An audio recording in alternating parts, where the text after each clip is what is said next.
Saya Cikgu Azihan dari SMK Batu 4 Gri. Hari ni kita nak belajar apa ya?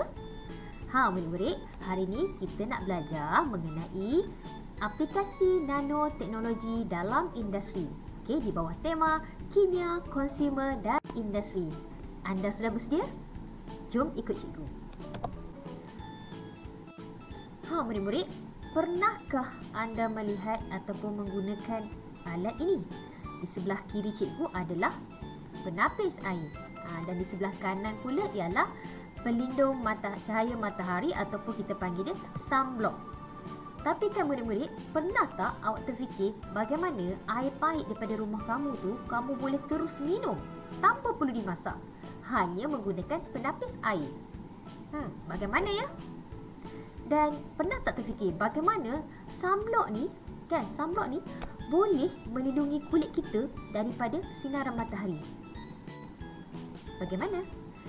Ya, semuanya ada kaitan dengan aplikasi teknologi nano ataupun nanoteknologi. Okey, baiklah. Di akhir pembelajaran ini ialah standard pembelajaran pada hari ini, iaitu yang pertama, murid dapat menerangkan maksud nanoteknologi, dan yang kedua, murid dapat menghuraikan nanoteknologi dengan contoh dan aplikasi dalam kehidupan seharian. Teruskan kepada yang pertama, iaitu maksud nanoteknologi. Sebelum kita nak belajar ataupun teroka lagi pasal nanoteknologi ni, jom kita tengok dulu sedikit sejarah. Sebenarnya istilah nanoteknologi ni dia mula diperkenalkan oleh Profesor Norio Taniguchi, iaitu pada tahun 1974. Inilah Profesor Norio Taniguchi. Kemudian kita tengok ada dua istilah penting dalam topik ini. Yang pertama ialah nanoscience.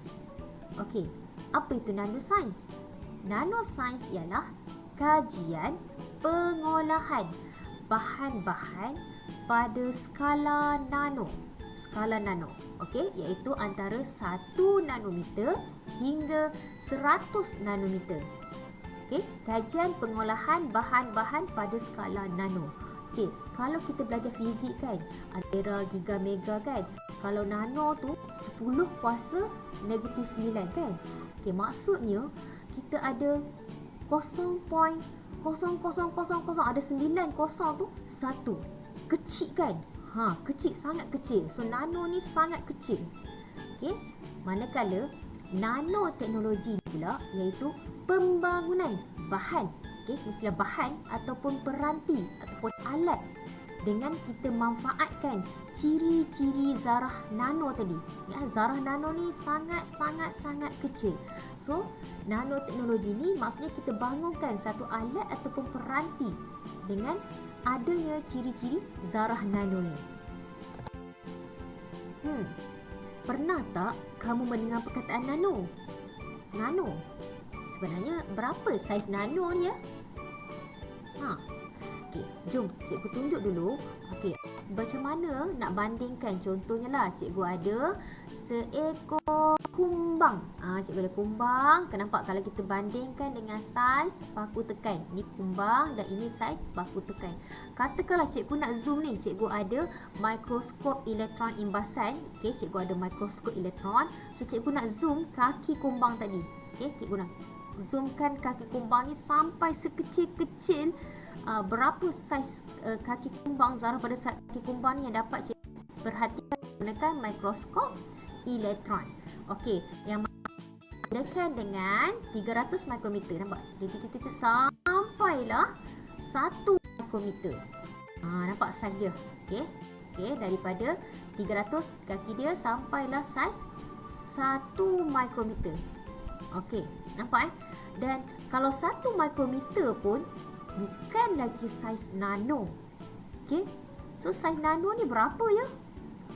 Baiklah, jom kita lihat hubungan skala nano dengan bahan-bahan yang ada di sekeliling kita. Katakanlah ini saiz tembikar 15 cm. Kecil daripada buah tembikar kita ada di sini cm. Tanda nokta 1 mm. Rambut kita ni, sehelai rambut kita ni saiz dia lah 100 mikrometer, bukan lagi saiz nano. Kita ada sel darah merah, iaitu sebanyak 5 mikrometer. Bukan lagi zarah nano. Kita ada virus pun kita tak nampak kan?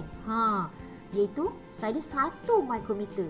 1 mikrometer, macam yang tadi cikgu zoomkan kaki kumbang tadi, sampailah skala dia daripada 300 mikrometer sampailah ke 1 mikrometer. Tu pun bukan lagi saiz nano tau. Virus yang kecil kita tak nampak ni pun bukan lagi saiz nano. Jadi berapa saiz nano ni? Okey, saiz nano ni ialah saiz di antara 1 nanometer. Kalau kita ni layan grafen. Grafen ni nanti cikgu akan bincangkan tajuk selepas ini kan. Kita akan bincangkan nanti mengenai grafen. Okey, daripada 1 nanometer sampailah 100 nanometer. Okey, so ni kita ada zarah nano emas. Maksudnya kita katakan saiz nano ni dia sangat-sangat kecil. Okey, disebabkan saiz nano ni dia sangat-sangat kecil, maksudnya skala dia di antara 1 hingga 100 nanometer, maka banyak aplikasi yang dapat kita cipta dengan memanfaatkan saiz nano yang sangat kecil ni. Seterusnya kita akan lihat pada objektif yang kedua, iaitu aplikasi nanoteknologi dalam kehidupan. Tadi kan cikgu dah cakap kan, sebabkan saiz zarah nano ni dia sangat-sangat kecil pada skala berapa tadi? 1 hingga 100 nanometer. Zarah yang sangat kecil. So skala dia sangat kecil untuk zarah nano. Jadi disebabkan saiz dia kecil, maka banyak aplikasi yang kita boleh gunakan dalam teknologi nano ni dalam kehidupan seharian. Okey, contohnya lah kita ada ini antara beberapa aplikasi nanoteknologi dalam kehidupan. Contohnya dalam semikonduktor dan elektronik, dalam tenaga dan elektrik, tekstil, perubatan, pertanian dan juga makanan. Okey, jom kita tengok contohnya pula. Okey, contohnya lah. Okey, dalam semikonduktor dan elektronik, sebabkan saiz nano tu dia kecil, jadi kita boleh mencipta semikonduktor yang lebih kecil dan lebih efisien. Okey, ataupun kita boleh buat juga sistem pendawaian dengan konduktiviti yang tinggi. Okey, maksudnya lebih efisien lah. Okey, kemudian kita ada diod laser. Okey, gentian kaca, kita ada swiss optik dan juga e-kertas, e-paper. So ini aplikasi nanoteknologi dalam semikonduktor dan juga elektronik. Okey. Seterusnya kita tengok aplikasi yang kedua. Okey, dalam tenaga dan juga elektrik. Okay, contohnya kita ada boleh mencipta sel solar yang lebih kecil dan lebih berkesan. Okey, kemudian kita ada bateri boleh cas solar. Okey, lampu LED, okey, sel bahan api, okey, dan juga imbas persekitaran. Ini ialah antara aplikasi nanoteknologi dalam tenaga dan juga elektrik. Okey, seterusnya okey, dalam tekstil pakaian okey, dengan adanya teknologi nano ni, maksudnya disebabkan zarah nano yang sangat kecil, kita boleh cipta fabrik kalis air dan juga kalis api. Tengok macam ni kan. Tak basah pun. Maksud fabrik ni dia kalis air. Dalam fabrik ni, dalam pakaian ni dah kita aplikasikan dengan teknologi nano. Okey, kita ada fabrik pelindung sinar UV, okey, pakaian anti kedut. Kan sekarang banyak kan baju tak bosok, semua tu kan tak ada kedut. Okey, ataupun pakaian-pakaian anti kotoran dan bau. Okey, ni macam ni adalah sarung tangan menggunakan teknologi nano. Maksudnya sarung tangan ni dia tak kotor pun. Okey, kena tanah ke, kena kotoran dia tak akan kotor. Okey, so ini antara aplikasi nanoteknologi dalam tekstil, okey, pakaian. Okey, seterusnya dalam perubatan.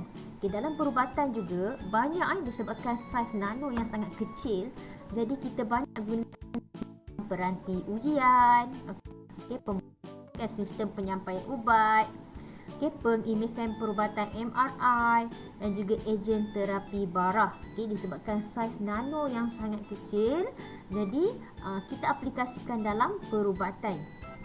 Okey, seterusnya okay, dalam pertanian.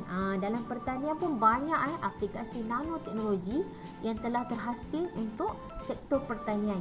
Contohnya Okey, kita manfaatkan teknologi nano dalam racun perosak. Maksudnya racun perosak tu akan lebih efektif sebab saiz dia kecil kan. Dia boleh terus meresap ke dalam tanah, so ke dalam akar bagi tumbuhan tersebut. Okey, jadi pembajaan pun jadi lebih cekap.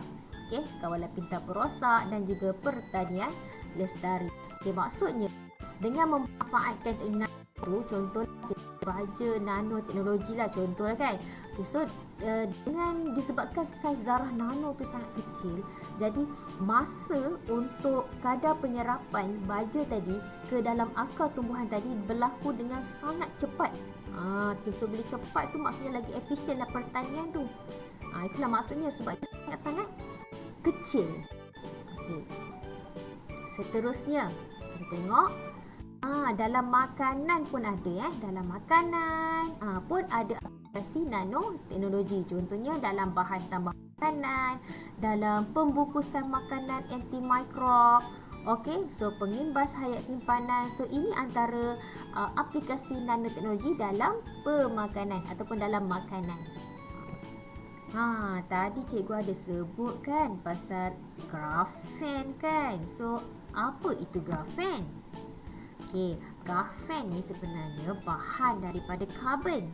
Okey, so karbon, kalau senang cerita karbon, kalau mata pensil awak tu kan, so itu karbon kan. Macam itulah. So dia adalah elektrod bagi karbon dan bahan terkuat dan paling nipis.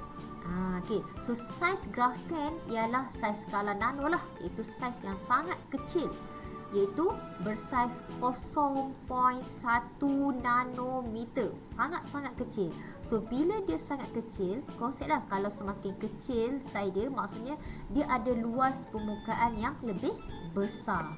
Okey, so ini ialah helaian grafen. Nampak mana atom-atom karbon dia susun macam ni.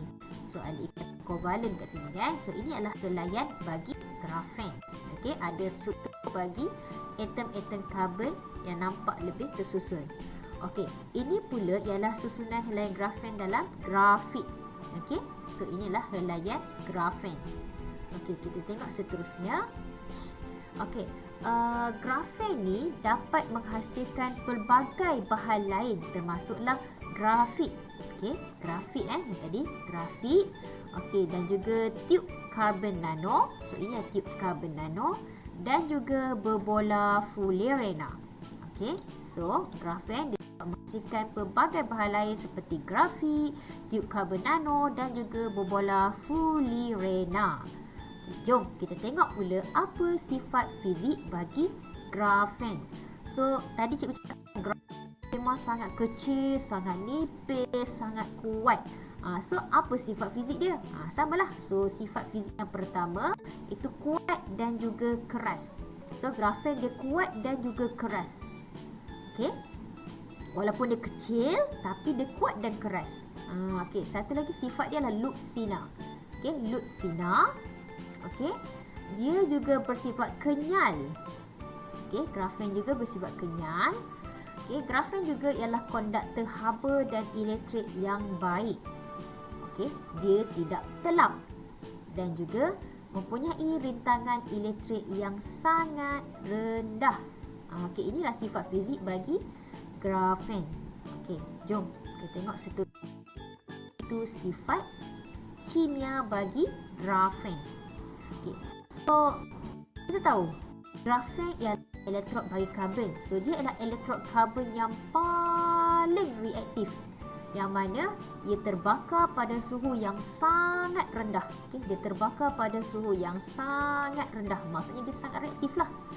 Dan dia boleh bertindak balas dengan pelbagai kumpulan berfungsi.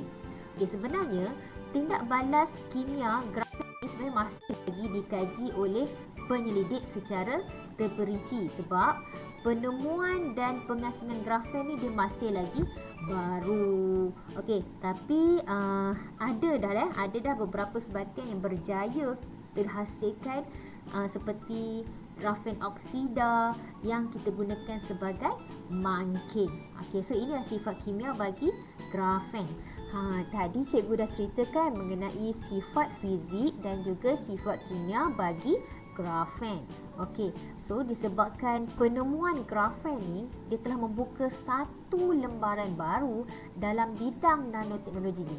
Jadi banyak aplikasi sedia ada dalam bidang nanoteknologi ni telah ditambah baik ataupun kita gantikan dengan grafen. Sebabkan grafen ni ada ciri-ciri yang unggul dan juga istimewa. Saiz dia pun berskala 0.1 nanometer. Jadi grafen ni adalah satu bahan yang penting dalam bidang nanoscience dan juga nanoteknologi. Jom kita tengok apa kegunaan grafen ni.